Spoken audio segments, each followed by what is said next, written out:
Buongiorno, siamo qui a Turbigo assieme all'assessore Andrea Zollin per una curiosa manifestazione che è arrivata alla quarta edizione, la Carton Boat Race. Che cos'è questa manifestazione? Ce la può spiegare? La Carton Boat Race è la gara, letteralmente è la gara delle barche di cartone, nel senso che chiediamo agli iscritti di costruire una barca di cartone seguendo alcune regole, poche semplici, e poi si dovrà navigare il tratto di naviglio che interessa il territorio del comune di Turbigo, da ponte a ponte fondamentalmente, facendo il prima possibile, prima appunto di affondare, ecco.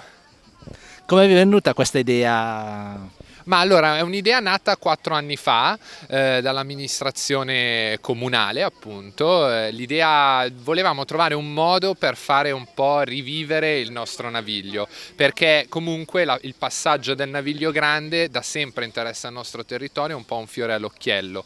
Se un tempo serviva per trasportare, che so, il marmo per costruire il Duomo di Milano, dovevamo trovare un nuovo modo per poterlo utilizzare e farlo vivere ai nostri cittadini, e ci siamo inventati un po' questo modo per farli divertire e farli navigare con le barche di cartone.